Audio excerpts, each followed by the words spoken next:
Hello and welcome. The goal of this podcast is to get listeners connected with others in the sports industry because they say it's all about who you know, and now you know us.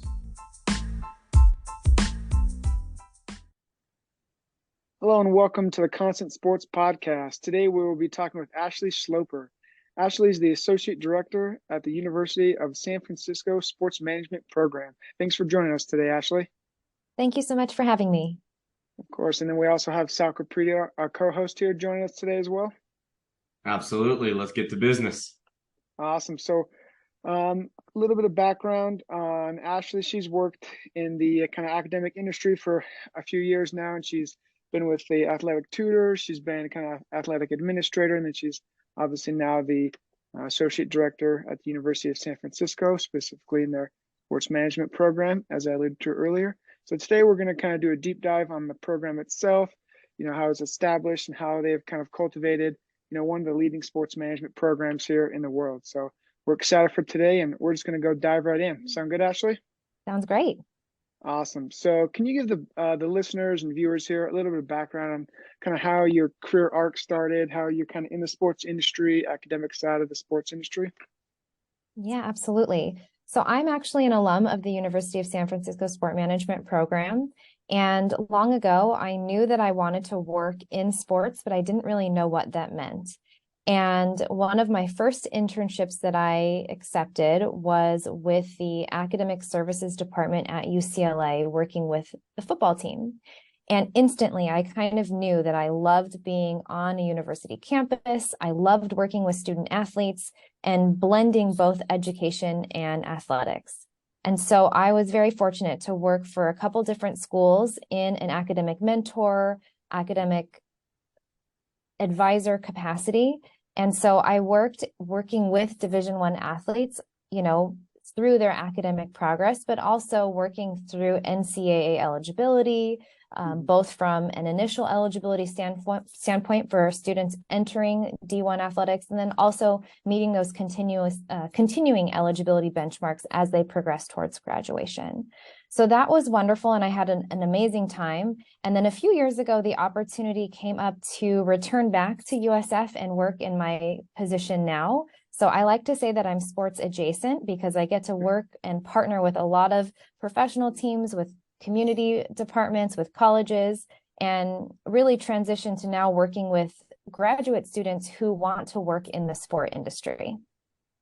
Awesome. Well, thank you for that. Yeah, and just something that popped up from your answer there that I wanted to get a little more background on was that decision to attend this program and kind of what led you there after your undergrad experience and then deciding to go to the program itself.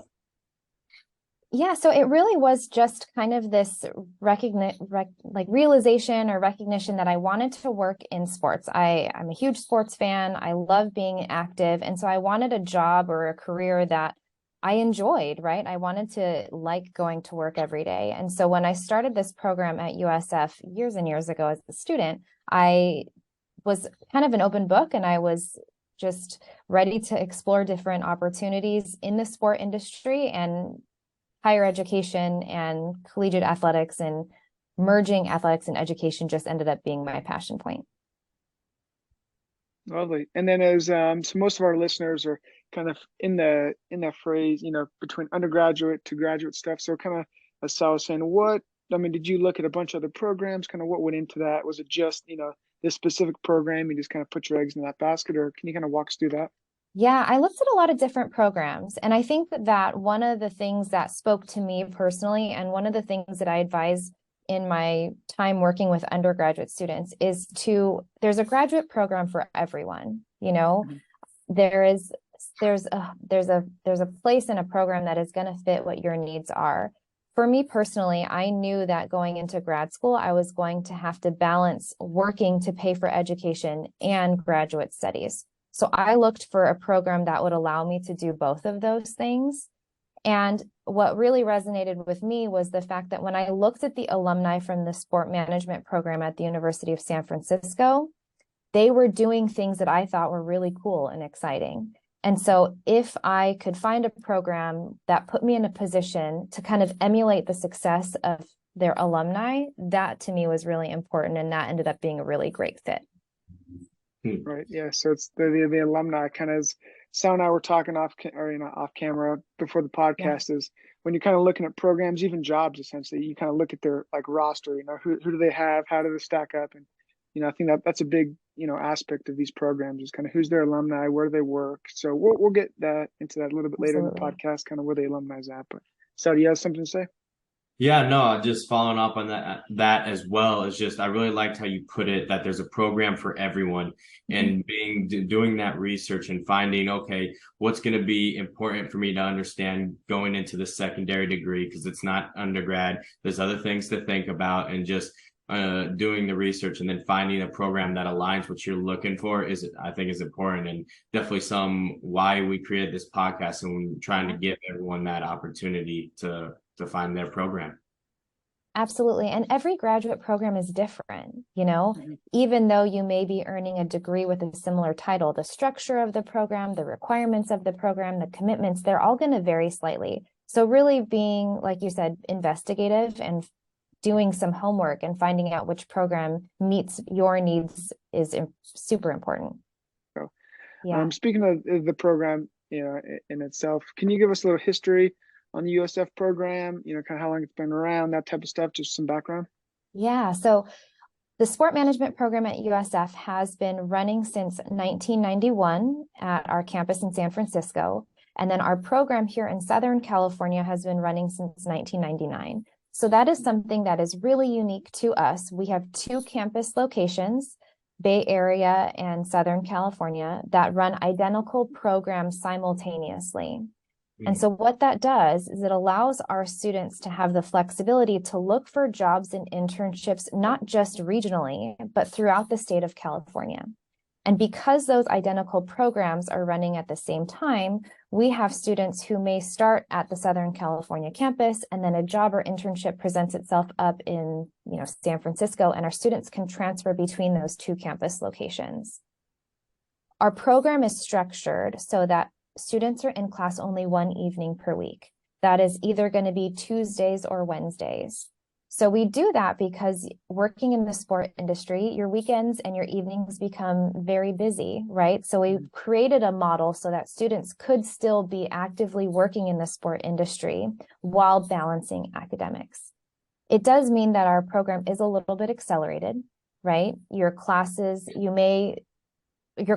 are generally 6 to 8 weeks in length, and you take one course at a time. So you are learning a lot of content in that 8-week time frame. But again, you have the weekends and 6 out of 7 evenings to be doing some other things that are helping you work towards your professional career aspirations.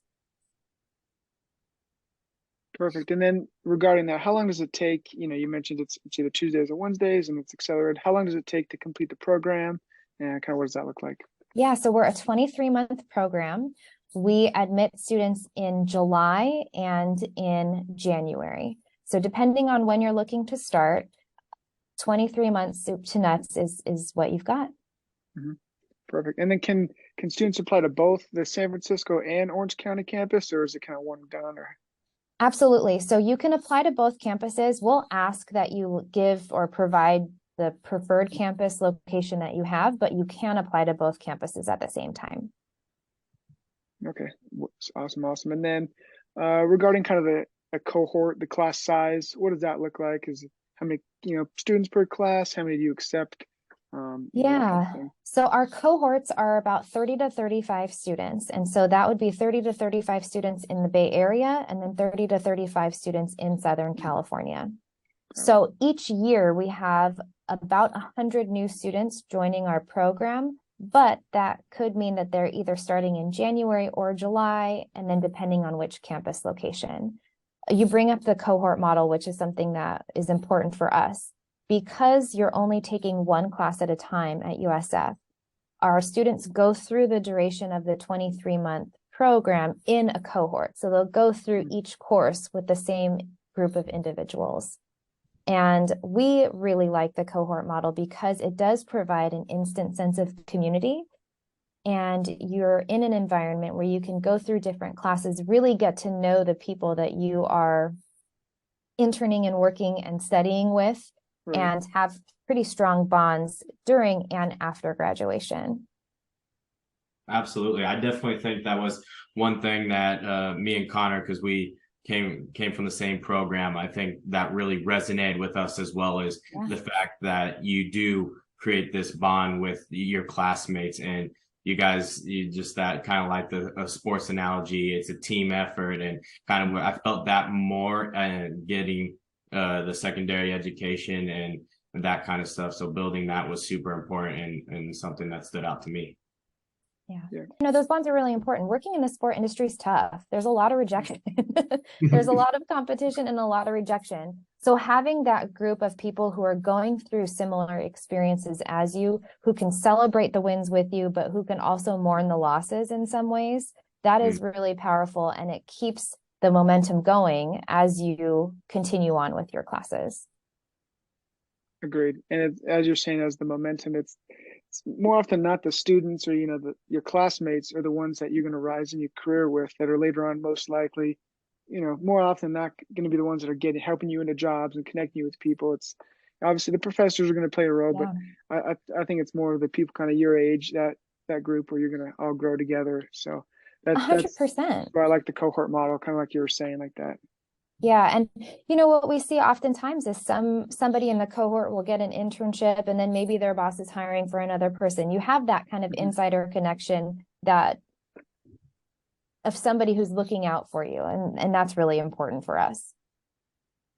Oh yeah, absolutely agree. And just us kind of looking for our entry level jobs, internships, stuff like that. Connor can attest. Was able to find it, but there was definitely a lot of no's and a lot of times where I needed some support. Yeah, no, that's what the classmates and the cohort's there for. So yeah, can you give us? So we mentioned about the class structure and how long it takes through the program, but what are some classes? Maybe some, I don't know if you have favorite classes or stuff like that. Yeah, well, I'm sure if you speak to any USF alumni, they'll talk about the first class that they completed in the program, which is the Leadership and Critical Thinking course. And that course really sets the bar for what each individual is going to be pursuing in their own career path. You know, I think you guys know that there are so many avenues to working in the sport industry. Just because you get a degree in sport management doesn't mean that you're going to work for the insert NFL team here, right? There are so many different opportunities that the sport industry has. And so our first class, students are challenged to do informational interviews, to network, to really try to understand, one, what job opportunities there are, and then two, to explore and identify how you can get onto those career paths. And so that is always a fan favorite for us, is our Leadership and Critical Thinking course. Yeah, it sounds like a really cool course, and maybe just diving a little bit deeper. So if, hypothetically, if someone was like, I want to be I don't know, like a team president, so they kind of go down that rabbit hole of, informational interviews with the team presidents, like-minded positions. Is that kind of how that would work? Yeah, and I think, as we all know, there's not a linear path for every single job position, right? So sometimes it is just breaking down and looking at people in, a position one day that you want to be in. My analogy is this, right? I'm a Southern California person. So people often say, I want to be the GM of the Lakers. Well, there's one GM of the Lakers, and I don't think that person's going to leave anytime soon, right? Yeah. So what are some of the skills? What are some of the environments that would give you the experience of working for an NBA team or with high-level athletes? And what are the pathways to achieving that? Right. Some that's popping up, a question that I've been brewing on here is just, what is kind of the impact that this program wants the students to go away with? Like, what would be not necessarily the selling point, but just the idea of, you come, you attend this program, you go through our courses, you go through everything. What's the impact? What's the everlasting thing you want students to come away with, or hope they do? Yeah, that's a good question. I think there's a couple things that come to my mind right away. And one is, again, going back to that community feel. the strength of our University of San Francisco program is that we have a large alumni network, about 2,600 people, of course, in the state of California, but across the US and internationally. And so how do our alumni who are out working in sport and making change and driving innovation, how are they giving back to our current students to give them opportunities to learn? And that's really important. It's that community engagement, helping people who are in positions where you once were, right? The other thing is that the University of San Francisco has a motto, change the world from here. So there is opportunity to make great change and impact in the sport world, but also in society and culture. And so are we training our students to be equitable, mindful of diversity, empowering people of marginalized populations, innovating in technology? What are the ways that our students are not only just going to get a job, but be able to create greater change in the future? And so I think those are two of the, the driving messages you mentioned, Sal. What are those are two of the missions that we really want to push our students to achieve. Yeah, those are great missions and great, pillars to have in a program. And I'm assuming the professors kind of, help with that, and obviously yourself and the other associate directors and whatnot, but kind of touched on the professors a little bit. Can you give us a little bit of background on them, and do they go back and forth from, the San Francisco to the Orange County campus? Yeah, absolutely. And you nailed it right on the head there, Connor. We have 5 full-time faculty members, and we have a pool of adjunct faculty members. Now, I think what's amazing about our full-time faculty is they do commute back and forth between San Francisco and Southern California. So the quality of education and the coursework really is identical between both programs. And it's a huge commitment in time and resources and energy from them, but that's how committed we are to providing the same level of education at both campuses. And each of our faculty members, adjunct and full-time, are either currently actively working in the sport industry or have a very strong background in the sport industry. So, in undergrad, you may have taken a sport marketing course that has been taught by, somebody in the business or marketing department, and they're just teaching a course through the lens of sport, right? We flip the model. All of our faculty members have actively been in those positions, so they are qualified to teach sport economic and finance. But, for example, our sport economics and finance course is taught by Dr. Dan Rasher, who is the principal economist on the NCAA antitrust litigation case and who's actively involved with NIL, right? So Dr. Rasher himself can provide firsthand knowledge about what it was like to get NIL to where it is today and what are the long-term implications for that. I think that's so critical to definitely, especially these sport programs and everything, is having the professors with the firsthand experience, because obviously it takes a special skill to be a teacher, and communication's big in that and everything. But I think that can be developed. What can't be is that having that firsthand experience, living it out, and being able to pass that on to the next generations is amazing. It's really important, and it's not only important for the content, but it's important for the application, right? Yeah. And it's important because our full-time faculty, because they're commuting back and forth between campuses, again, their networks and their contacts span the state of California. So you can call any of us on our faculty and staff and say, hey, do we know somebody who is working for the Sacramento Kings? And we can rattle off people.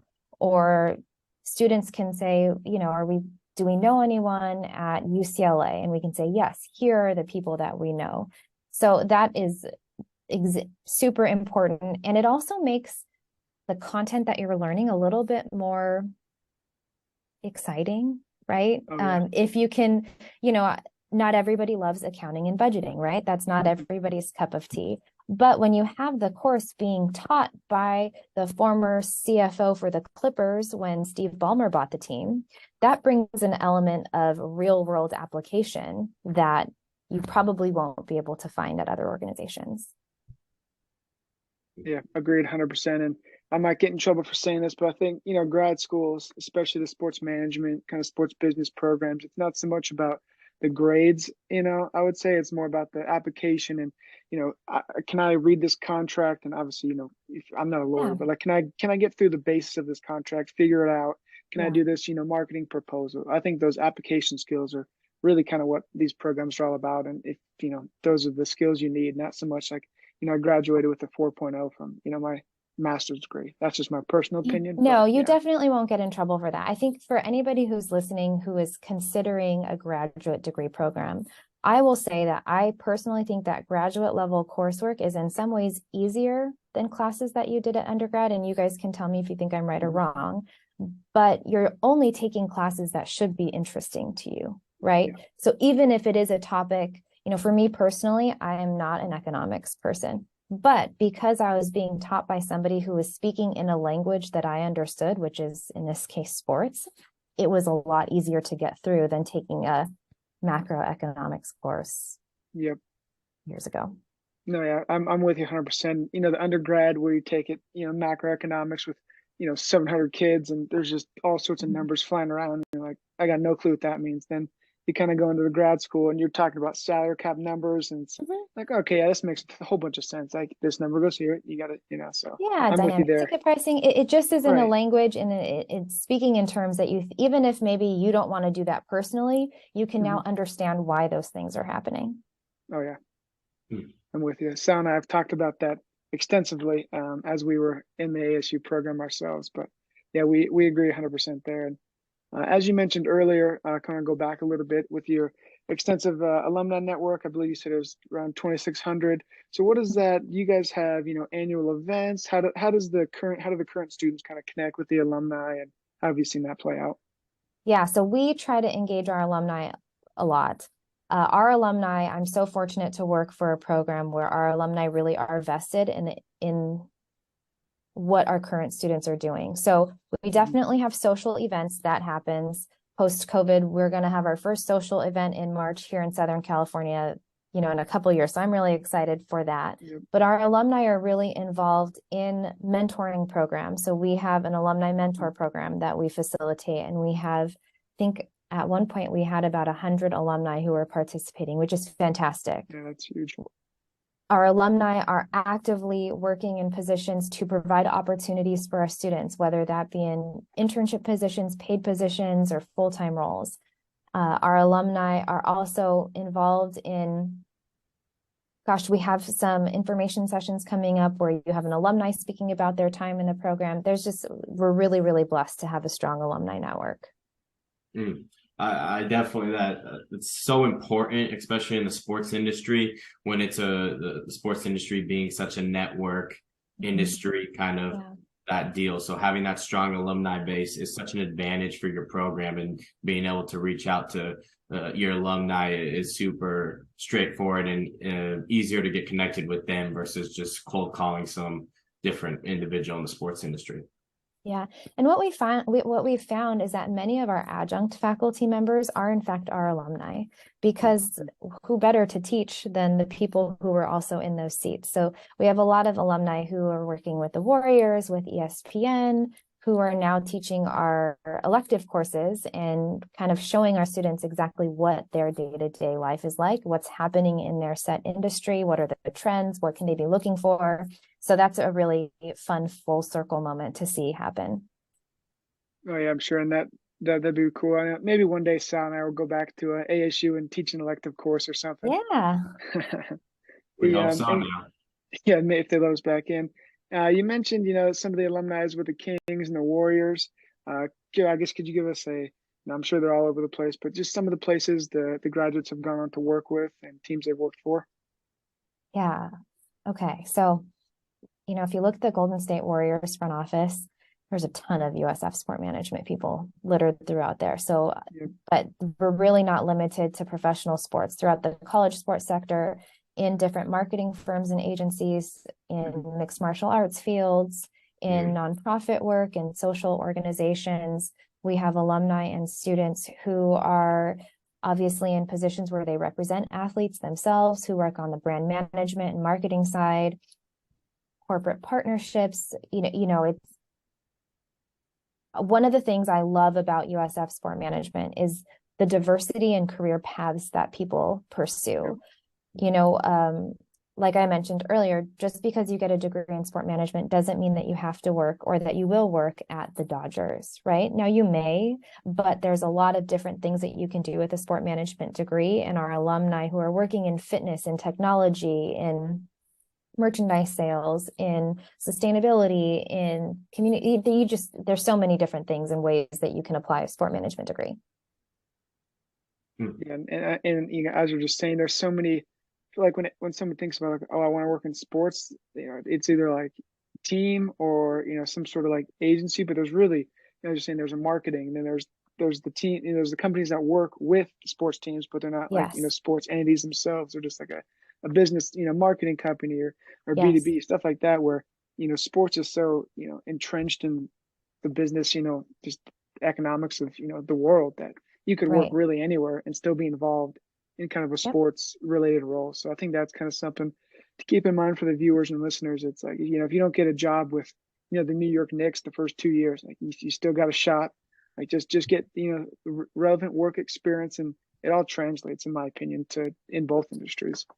Absolutely. And one of our alumni shared with us one time that he worked on this corporate partnership side for a large banking institution. And he said, you know, when I was younger and I was on the corporate partnership side from the team, I always had to be the one selling the partners on sponsorship or agreements that were happening with the team.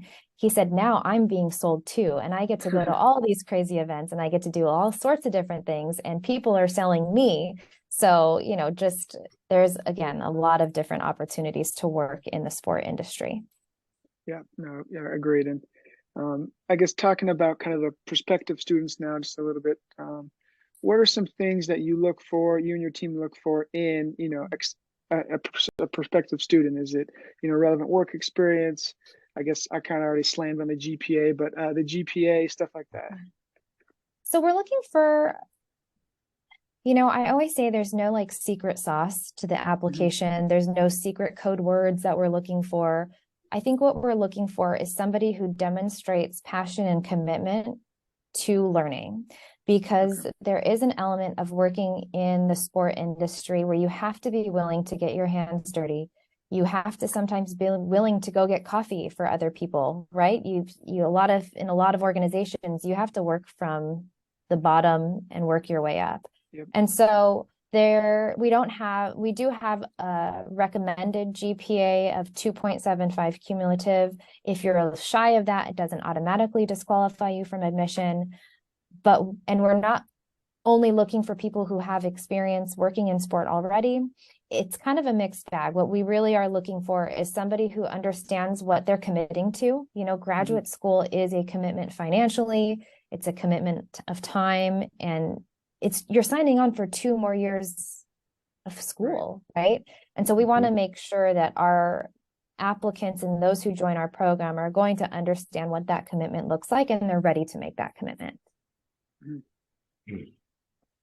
Yeah, absolutely.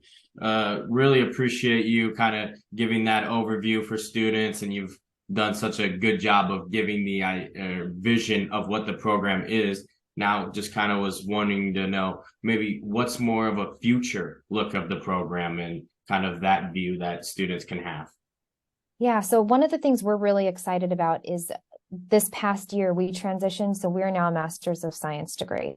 And I think why this is important and why this positions us for future sport involvement, sport career professional development opportunity is because, as you guys know, we're seeing so much of an emphasis in all sectors of the sport industry on the ability to use data to inform decision making. And what are the ways that we can develop critical thinking and information? How do we take all of this information that we now have about our customers, about our fans, about our teams, and how do we make decisions based on that? So I think the future of sport really is going to require future sport professionals to understand how to utilize CRM databases, how to interpret in troves of information that you're getting, and then how do we use that to continue to provide a quality product in the sport industry that is really changing, right? You don't just go to a game and you don't just show up and leave and that's the end of the customer experience. There's so much more to that now. And in some ways, we are testing and trying out what are different alternatives that we can integrate into the sport experience. So that is where I see the future of our students and what our curriculum is doing to support people who are getting ready to work in this type of environment. And then just kind of to wrap up here, we would like to give you the floor here, and if there's any upcoming events, if there's any workshops, yeah, like I said, the floor is kind of yours, and you can just kind of give your spiel and whatnot. Yeah, so I would say that for the USF Sport Management Program, just to kind of sum it up, we really pride ourselves on our three pillars, which are our legacy, and that connects to our alumni network that I talked about earlier, and just how long our program has been running and the quality of alumni and students that we produce. Second is our leadership team and the fact that our faculty are actively working in the sport industry. Our faculty are also so dedicated to professional development of students while they're in the program. And so being in the classroom, learning from faculty members who are not only experts, but who are making an effort to know our students and to support our students outside of the class sessions that they're in is really important. And then our locations, right? Between Southern California and the Bay Area, you'd be hard pressed to find outside of New York any bigger sport market, right? So being able to go to classes in the state of California and have the flexibility to, live in San Diego or work in San Diego and take classes in LA, or to live in Sacramento and just drive into the city in San Francisco for a little bit is incredible. And I don't know of any other graduate program, not just sport management, but graduate program where you would have the flexibility to transfer campuses if a job or internship presents itself and to continue on with your graduate studies. You really never have to sacrifice going to school. You can prioritize getting your degree while actively looking for a job or looking for your next step in professional growth. So those are, I think, the three things that we are proud of that we think make us stand apart from everyone else. As far as joining our program, we are right now accepting applications for summer. Again, we admit students in the summer semester and the spring semester. We don't do a traditional fall intake, which I know is funny, but at the same time, if you're only in class one night a week, we have to maximize the number of Tuesdays or Wednesdays in a 52-week calendar year, Right. So we are accepting applications for summer enrollment now. And if you go online to our website, we have bi-weekly events where you can join us and learn more about the program or meet with a current student, and our students can share with you about what they're doing, meet with a faculty member, meet with an alumni, all to give you some of those different perspectives of what it would be like to be a graduate student at the University of San Francisco. Awesome. And as always, we'll be posting the application dates and everything on our weekly newsletter. So be able to tune on that on Fridays. And then as well as, like Ashley said, the website's probably going to be the best way for them to find all that information as well. And then would you say your program's more active on like LinkedIn, Instagram, Twitter, or is it a mixed bag there? No, great shout out. So we post on Facebook, Instagram, and Twitter 5 days a week. So it's at USF SPRTMGMT.